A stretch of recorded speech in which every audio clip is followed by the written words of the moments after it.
We have got a booth, in case I forget to tell, we have got a booth in one of the areas down on the left-hand side. Please do come and see us. I'd be very welcome to have a conversation if there's any particular questions around nVidia that you have, some particulars that you want to cover, etc. So, first and foremost, I'd just like to introduce myself. My name's Kiernan. I'm the channel manager for our professional solutions at nVidia. And Mike Walsh is also along with me today, who's our field applications engineer, who's going to cover, just at the end, cover some details on our technical aspects of some of the cards that we have. So email addresses and contact details, as I say, visit our booth. Happy to share that with you, or just have a general chat about our technologies as we go forward. So first and foremost, what I'd like to do is just give you an overview. Hopefully some of you, and I guess the core of people we have here, can I just get a quick show of hands? Do you know or use nVidia today? Fantastic. Okay, there are some that don't. So what I'd just like to spend a couple of minutes just really introducing you to nVidia, what we do, the company that we are, the size and scale of the company, and where we're going, the directions we're going in. So really what this picture depicts is where we've come from. So back in 1993, our co-founders, the three guys that got together to make the company and launched a company called nVidia, really looked at the marketplace to understand exactly where the gaming industry, and at that point it was the gaming market, where they're actually going. The belief was that the games industry would take off, the PC market would take off using PCs to play games on, whether that be in your central hub, a media entertainment hub in your living room, or literally in the bedroom with the kids playing games on their PCs. And they really felt that there was going to be a big market to that. That was back in 1993. Then with the invention of the GPU in 1999, really then we saw a massive explosion about the games that were coming out, the graphics getting more and more demanding on the PC. So really it was a lot of the workload was offset onto the graphics card, into the consumer space. What we also saw was a big pull in the professional industry as well. So a lot of yourselves, such as yourselves, were designing and creating content using PCs rather than just be render farms, etc. And again, we evolved into that business, and hence our Quadro brand. That's our heritage brand of Quadro Solutions. What also then came as part of that is supercomputing. Some of you may know that we have launched the world's fastest supercomputer now out in the US. Now is really now dominated by nVidia Tesla GPUs. So we emerged into that particular market as well as scientific research and discovery. And then getting more up to date also is our system on a chip, our Tegra brand of products. So where it's integrated into smartphones, into supercars, etc. Now we have Tegra-based devices embedded within that. Overall, as a company, we have approximately 7,500 employees globally with about 5,000 patents. So it really is a company that's focused very highly on visualization, very highly on leading-edge cutting technology for graphics. So from a branding point of view, what you can see, what the charts show here is we have really three markets that we focus on. Our GPU, so as hopefully some of you do know, our GeForce brand of products for gaming, in our gaming market, whether it be mobile gaming, whether it be desktop-based gaming, as well as our Quadro products, so our professional GPUs, and our supercomputing technologies called Tesla. Mobile is, as I say, is our new vertical, our new, should we say, finger that goes into most of the devices, mobile devices, smartphone, tablet devices that are on the market today. And then more recently, and this is something that's getting a huge amount of interest in the marketplace, is GPU cloud-based technology. Not only from a consumer point of view, i.e. playing gaming anywhere, anytime, leveraging the power of a GPU in whatever device that you may have, but also in the enterprise space. So really what we're trying to say here is, regardless of what the device is, so the whole bring your own device, BYOD movement, you can actually leverage the power of a GPU on any particular device running any application anywhere. So that's something that really is getting a lot of attention in the industry, especially around cloud-based technologies. So these are the three markets, should we say, GPU, mobile, and cloud, that nVidia play in, and then the actual product brands, GeForce, Quadro, Tesla, Tegra, and VGX is where we're focused. For my talk today, and part of also Mike's talk, is really around the professional solutions.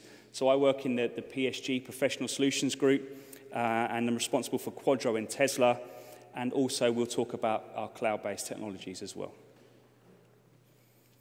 So first and foremost, in the early 2000s, our invention of programmable processors really expanded the development of designs for animators, broadcasters, visual effects artists, etc. And it really is used in the industry. Some of the items that you see, the images that you see here, have gone to actually develop, design, and enhance planes, cars, and general consumer goods as well. Typically, over 90% of the market, a professional market, use nVidia Quadro devices to actually design elements such as these. So it is a vast market for us. It's something that we're very proud of. It's our heritage product. And we're certainly looking to develop that and new technologies to come forward to really expand on that performance, to give you back really the holy grail of real-time simulation and rendering. And we believe we're nearly there, if not, hopefully the feedback from you guys will be you are already there, some of the cards and the GPUs that we have today. One market which is very keen to us, and hence why we're here today, is media entertainment, or the digital content creation market. 2012 really heralded the third year in a row that the top movies for best visual effects were created on Quadro GPUs. So just some of the movies here, so the Avengers, Skyfall, so James Bond Skyfall, a lot of that was used running Quadro, so for reviews, the graphics effects market, etc. All of the post-house production guys typically would use our Quadro-based products. And that's why we really do value your custom, your business, and also your feedback as well. Where there's things that's working fantastically well is great, but also where we need to improve, where we need to really realize areas where things are maybe we haven't focused on, or you'd like us to consider as part of today and us having a booth, is really come over and talk to us about that. We believe, not only for running Windows-based applications, but Linux-based applications, we have the best experience in the business. But I'm sure, like everything, it can be improved, and we'd welcome that feedback as part of that. So as I say, a lot of the movie industry, not only in Hollywood, but also in Soho as well, use nVidia Quadro graphics. So really, as I say, over 90% of the market use Quadro, our Fermi technology, which was our heritage product that's available today. But what we've recently launched is our Kepler architecture. So this is a fundamental change in the market, in the industry, for development of our graphics chip. So going back to 1999, as I mentioned earlier on, when the first GPU was launched, it was our GeForce 256. From that, we've evolved. We've sold over 1 billion GPUs worldwide.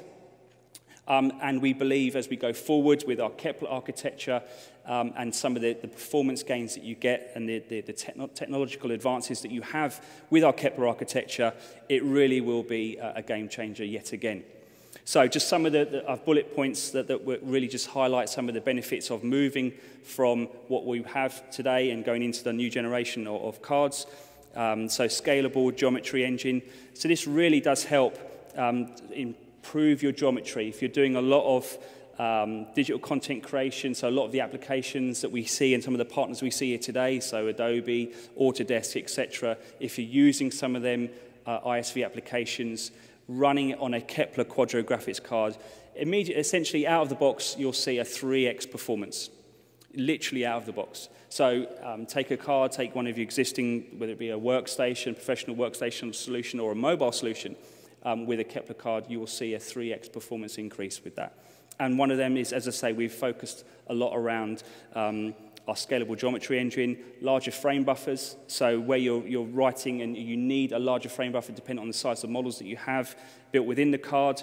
If you've got a lot of complex shaders and content and scenes, we have large frame buffers on the card. So dependent on your needs, going right the way through to a 6 gig frame buffer dedicated on that board. And as we go forward, I'm sure you're going to see a lot more from nVidia in that sense as well. Full scene anti-aliasing, so really what we call the jagged edges. The jagged, if you're working very at high resolution, you're zooming in, complex models, etc., you really want to get rid of those jagged edges. Well, again, with nVidia, with Quadro, with our full scene anti-aliasing, you get that experience. You can take off those jagged edges. Up to 64x in terms of performance using full scene anti-aliasing, or if you put the cards into SLI mode, i.e. if you bridge the connector on two cards, you can have a 128x performance increase on that using those technologies. So very, very efficient, very, very fast. The other thing also that's actually very new for us is we've actually now got a dedicated H.264 encoder on the board itself. So per GPU, we actually have a hardware decoder to utilize. So if the applications can take advantage of, you can actually utilize that again. And rather than writing to CPU, writing out to software, you can all be dedicated and done on the GPU in real time. So just some of the benefits that we see as part of our Kepler architecture. And lastly, as part of all of that, like everything, is focusing on the environmental side of it as well. So low power, low acoustics. So our high-end GPUs operate sort of under the 28 decibel range, which, if you put that into context, a typical ambient room in an office environment is about 55 dBs. So these new GPUs are whisper quiet. They really are, although you've got that type of performance and that type of capability built within the actual product itself. We do focus on that and also the power, very, very low power for such a capable card. So what's the actual range today? Some of you hopefully are using Quadro, maybe some of you are using our consumer brand, our GeForce brand. I thought I just wanted to spend just a moment just really outlining what our brand of products entails and where it starts from. So starting down from the left-hand side, our Quadro 400 range. So it's a 512 gig card. It's a very good entry-level 3D card. It's got 48 CUDA cores. Again, some hopefully would have heard of CUDA, our development with CUDA, our ecosystem. So it's a software solution, and we have hardware, our CUDA cores built onto the actual hardware graphics card.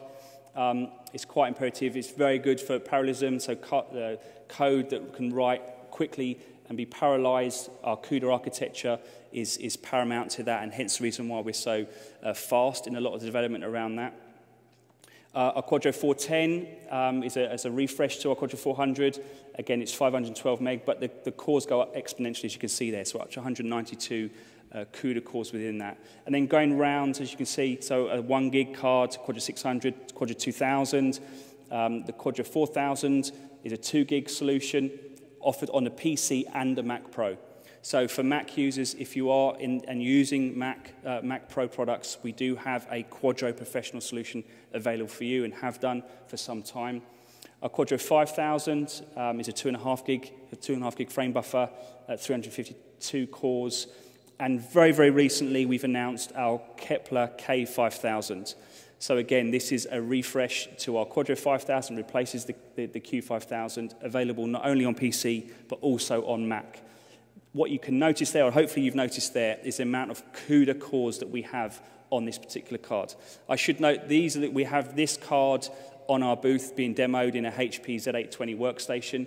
You're welcome to come along, use it, try it. We've got some applications. We've got Adobe Premiere Pro running on that with our Mercury playback engine, as well as a number of other applications that you can try this technology at. So rather than just take it for granted of what I'm saying up here, you're welcome to come along and try. And then our Quadro 6000, which is our flagship solution. So very, very high-end, very, very bleeding edge in terms of capability and quality of that particular product. If you're looking for a large frame buffer card with very, very high performance, the Quadro 6000 certainly is there for you. And then lastly, as part of that whole solution as well, if you're doing a lot of visualization, visual scaling, etc., we have SDI and G-Sync boards available. So if you're doing caves, immersive power walls, etc., we have solutions that will be tailored for that as well. So I mentioned earlier on about performance, and something that really is focused around media entertainment market is what we class as the holy grail of computing. So speed of thought, creativity. How can you render, how can you simulate, how can you do a fantastic visual experience in real time? At the moment, I'm sure you may see some delays in, if you're doing a lot of render work, if you've got a lot of simulation work, you typically have to offload that to the CPU, or the GPU will do certainly a task of that. But imagine if you can, being able to do that work in real time or near real time. We believe, and that's essentially the holy grail, and we believe we have that solution. The brand is called Maximus. I want to show you a quick video now. It just walks you through very, very quickly what Maximus does and the benefits of it.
Right, so a quick marketing video, really just to emphasize what you could particularly do with a Maximus solution. So what is Maximus?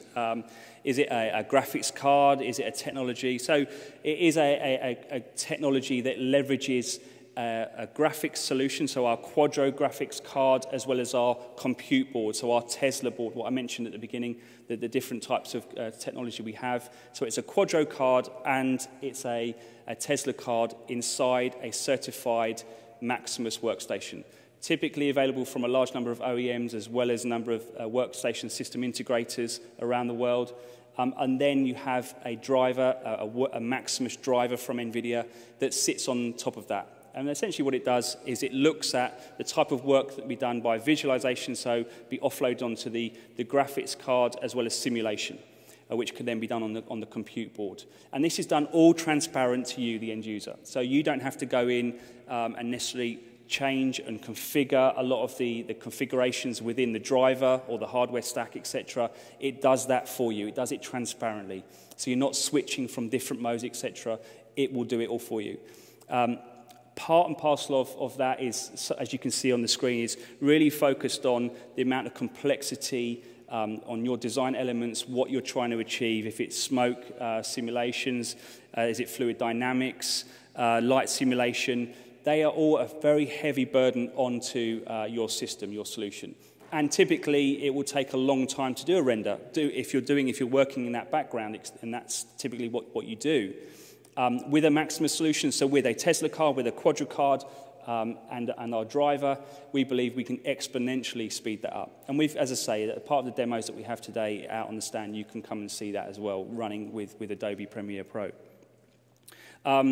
So again, it's really a technology. So I've had a number of customers, Mike and I have had a number of customers saying, where can I buy a Maximus card?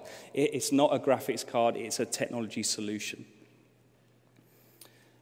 One of the other big questions that we typically get around Maximus as well, does it support every single application out there?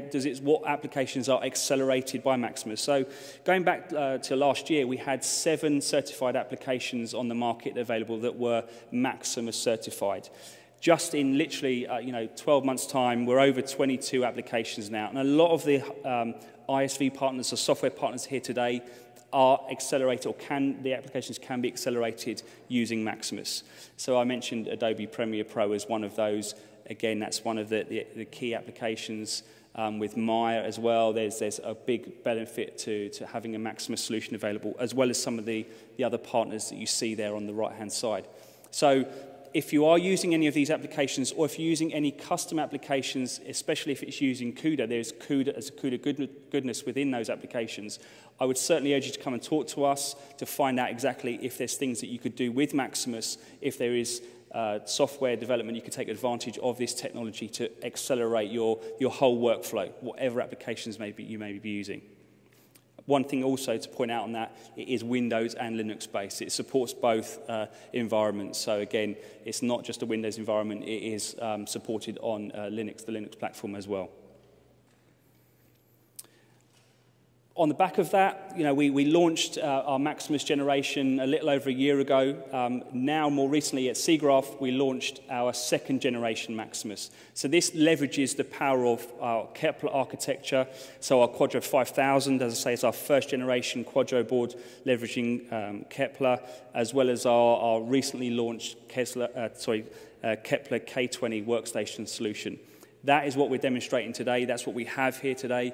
And it really just shows the performance advantage running both of those technologies in one compact workstation solution. So this was just a slide just to say this is new, it's on display, come and see us on the booth.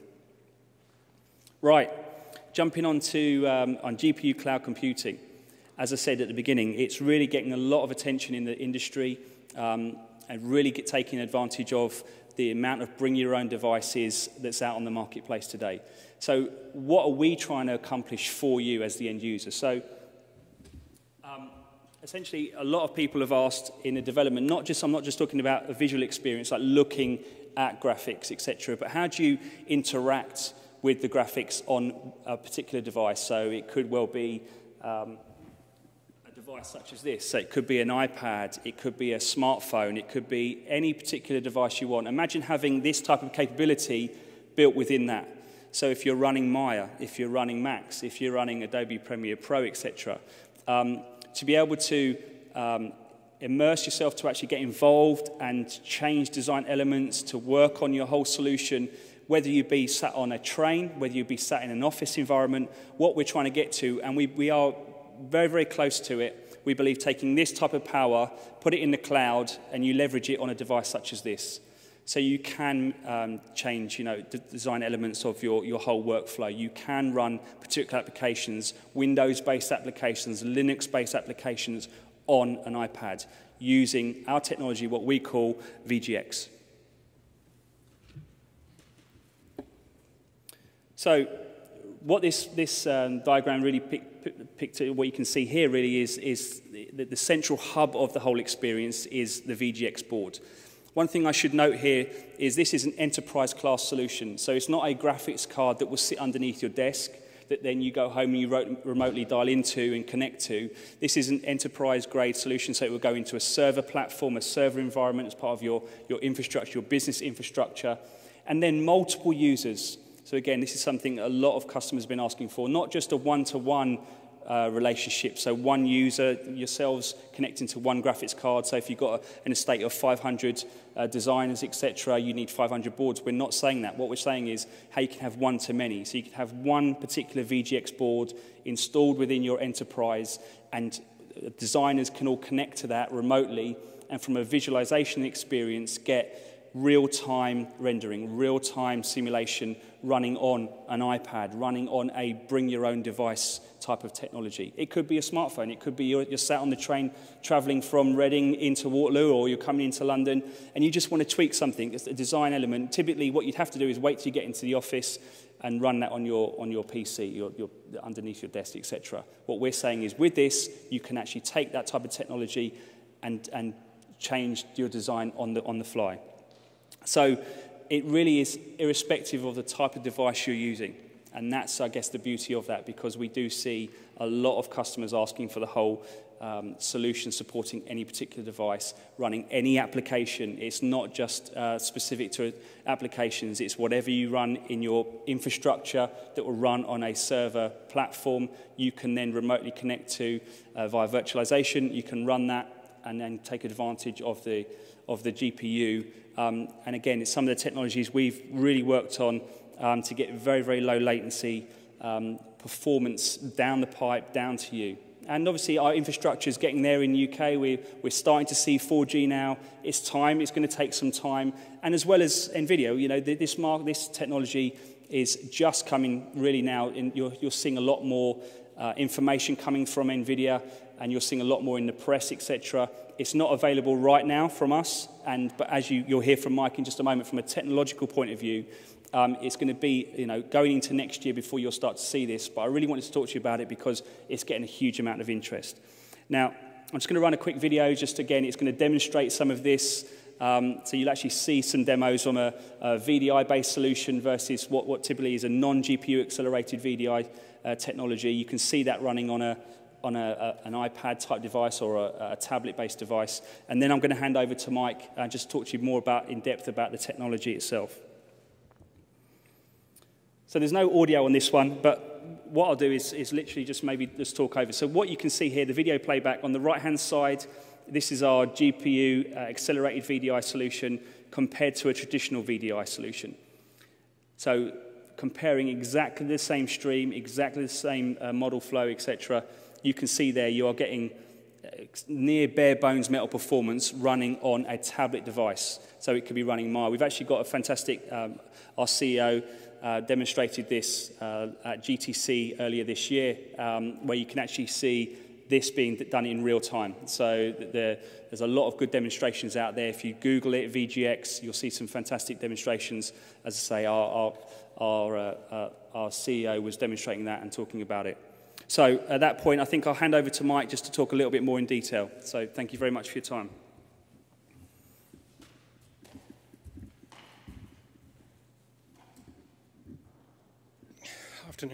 Afternoon, everybody. I guess I stand between you guys and lunch, which is never a good position to be in, but I'll keep it fairly short. I want to dig a little deeper into the technical aspects of remote visualization. So I'm a techie, I'm a field applications engineer, so I'll look a little bit more technically. First of all, at what's available today, because you can do this today using nVidia graphics cards that already exist. You can do remote visualization. But I'll also look in the second half of my presentation at what's coming next year. So this is a brand new idea from nVidia. Well, 10 minutes, you're kidding. According to my watch, it's more like 20. So I'm being given 10 minutes. This will be really quick. You know about nVidia already. Danny introduced us. We're well known for graphics and computing, and the new big idea is the cloud. This is being driven somewhat by bring your own device movement. There's lots of other things that drive virtualization. I've talked to some really interesting customers about how they want to virtualize graphics, but bring your own devices is one of them for sure.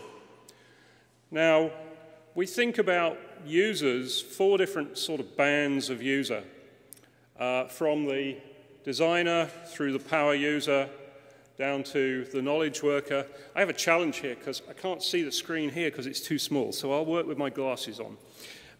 Down to the task worker. Task worker is generally the sort of guy who needs very simple graphics, probably graphics that can be rendered in software. You don't need a complex graphics card for this type of user.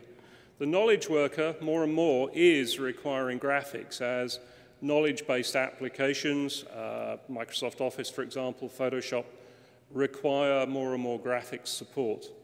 The power user, the kind of user who might be using product life management, medical imaging, showcase, doesn't need to create complex graphics necessarily, but certainly needs to view them.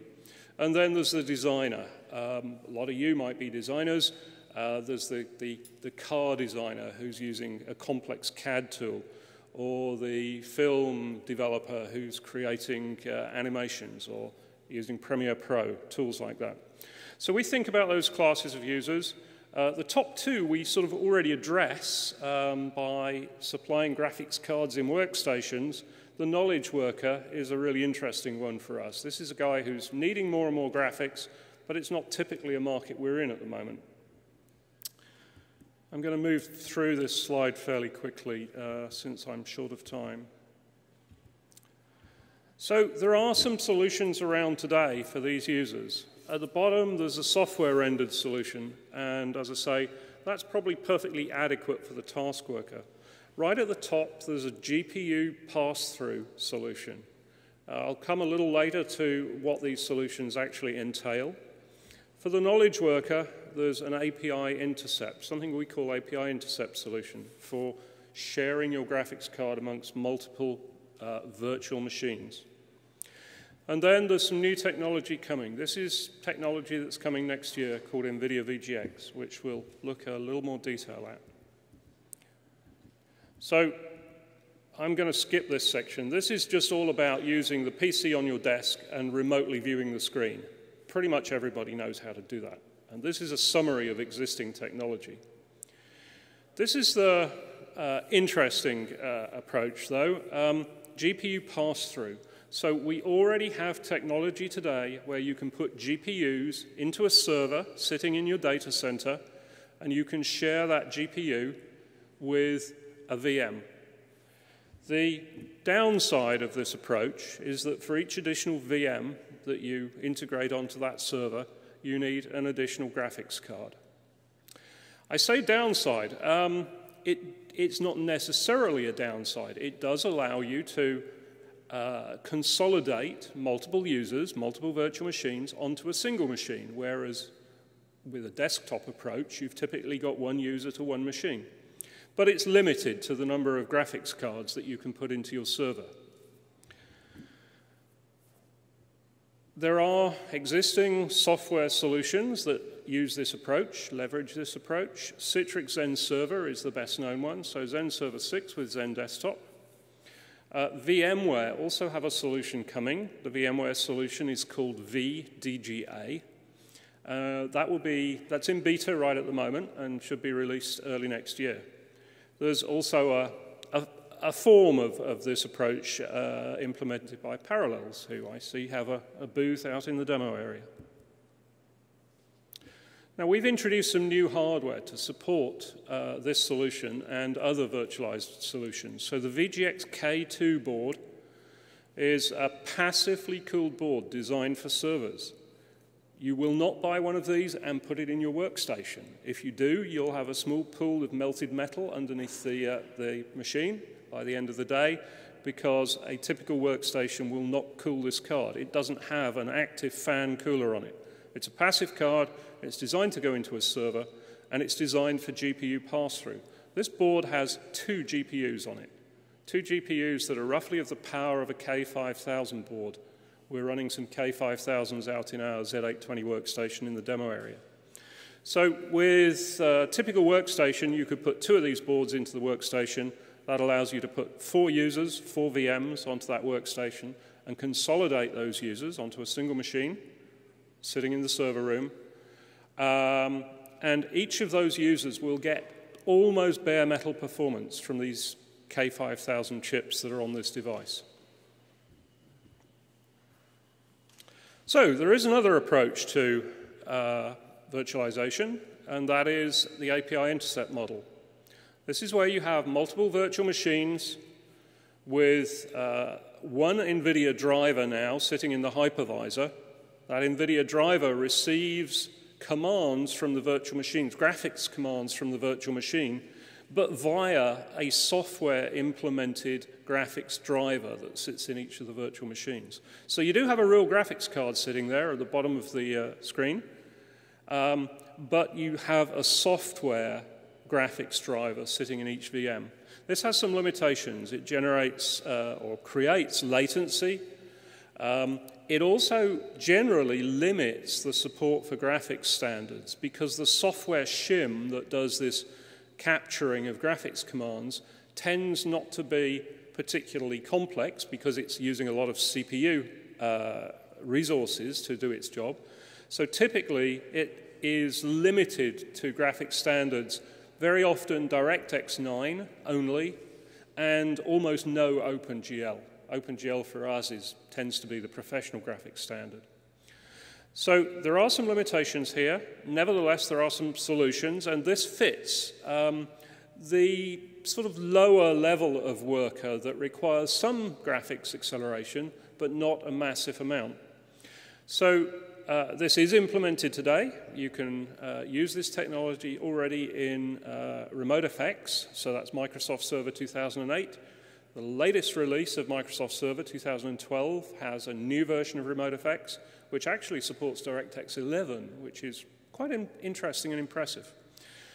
Citrix don't really have a solution in this area. They have something called XenApp, which is similar to this and does a similar job, but it's not truly an API intercept. VMware have a solution coming.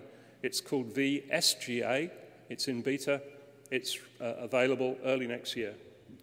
Now, I want to just summarize the fact that we have another piece of hardware that we're releasing for the API intercept model. This is the VGX K1 board.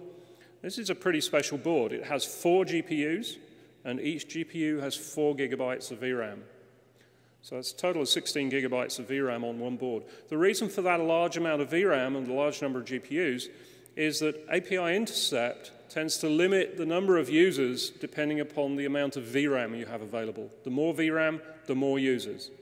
And indeed, this board in an API intercept model can support up to 100 users, but with the limitations that I mentioned. So this is the real magic. This is the holy grail, to use Danny's term again, the holy grail of remote visualization. This is nVidia VGX. So if you look at the diagram now, right at the bottom of the screen, the large green rectangle is our Kepler GPU. And VGX is made possible by the architecture that we've built into Kepler. Over on the right-hand side, you can see a per VM channel into the GPU. There are 32 channels available here in the Kepler architecture. So 32 VMs can, in effect, see what they think is a real GPU. There's management, there's memory management, management in the hypervisor that goes on as well. But effectively, each VM sees its own virtual or its own share of that GPU. That means the VM has access to full graphics standards, so DirectX 11, OpenGL 4.2, even CUDA, our compute environment. There are lots of green blobs on this diagram. All those green blobs are NVIDIA technology, and since I'm running short of time, I won't go into them in any more detail. But this is truly sharing the GPU virtually amongst many, many virtual machines. So Danny alluded to the fact that this is not technology that we can demo or give you today.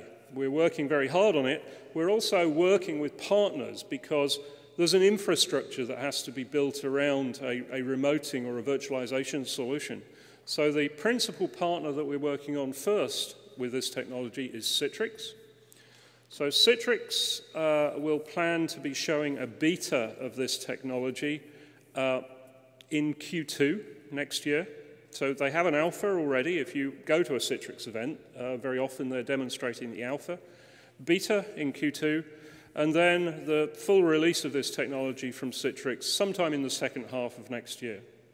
But this will be very, very powerful. Nobody else can do this in terms of remote graphics. We also have some technology on the Kepler silicon that enhances the transmission of the virtual screens out to your remote client. Clearly, it's one of the aspects of remoting that's very, very important is latency. If you have high latency, then you'll have a horrible experience of using a remote graphics application. So Kepler contains, as Danny mentioned, some hardware encoders, a hardware H.264 encoder, and tightly links the frame buffer to that encoder.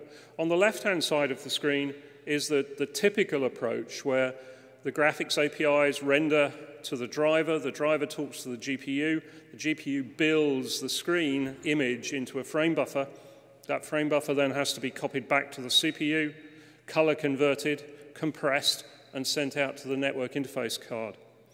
In the Kepler generation, we have a very tight link from the frame buffer back through the GPU through an encoder API called nVidia, and indeed through the H.264 hardware encoder, such that we can actually get data out of the network interface card using this approach quicker than we can often get it out of a DVI connector on a regular graphics card. So this is hardware technology that we've added to the Kepler GPU to specifically enhance remote display, remote graphics, virtualization. Let's skip a little bit through this because this just summarizes what I've said. This is the brute that does all the hard work, the Kepler GPU.